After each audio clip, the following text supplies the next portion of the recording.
గతంలో చూసుకున్నట్టయితే చాలామంది మర్యాదగా, పద్ధతిగా మాట్లాడేవారు. చదువుకున్నవారైనా, చదువులేని వారైనా. కానీ ఇప్పుడు చదువుకోని వారు చదువుకున్న వారి కంటే కూడా చక్కగా మాట్లాడుతున్నారు. బూతులు లేకుండా అర్థవంతంగా మాట్లాడుతున్నారు. మనలో ఎవరైతే చదువుకుని ఉన్నారని అనుకుంటున్నామో వాళ్ళు మాటలు మాట్లాడడం మొదలు పెడితే అసహ్యం వేస్తుంది. అటువంటి వారిని కన్న తల్లిదండ్రులకు పాదాభివందనం. ఎందుకంటే అక్కడ మాట్లాడుతున్న భాష అంత నీచంగా ఉంటుంది. అసలు వాళ్ళు మాట్లాడుతుంది అమ్మా నాన్నలతోనా, తోటి విద్యార్థులతోనా, స్నేహితులతోనా అనే విషయం లేదు.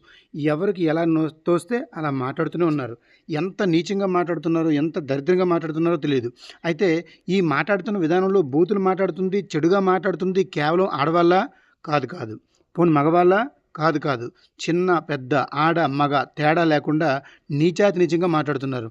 కొంతమంది ఆడపిల్లల యొక్క మాట తీరు చూసినట్టయితే ఈ తల్లి రేపు ఏ ఇంట్లోకి వెళ్ళి దీపం పెడుతుందో కానీ ఆ ఇంటి యొక్క వాతావరణం మారిపోతుందని భయం వేస్తుంది.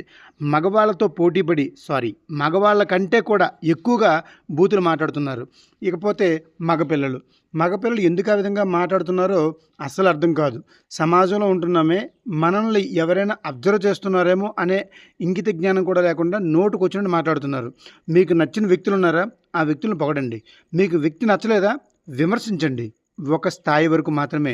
స్థాయి మించి విమర్శిస్తే మీ యొక్క విమర్శల ద్వారా ఆ వ్యక్తి యొక్క స్థాయి పడిపోతుందో తెలియదు కానీ మీ స్థాయి పడిపోతుంది, మన స్థాయి పడిపోతుంది. కాబట్టి మన నోటి నుంచి వస్తున్న ప్రతి మాట కూడా అర్థవంతంగా ఉండాలి. విమర్శ కూడా సద్విమర్శగా ఉండాలి. ఏ రోజైతే మనం చేసే విమర్శ హద్దు దాటిపోతుందో, లైన్ దాటిపోతుందో మనకు అది ప్రమాదాన్ని తీసుకొస్తుంది. ఇకపోతే సోషల్ మీడియాలో అయితే అవసరమే లేదు.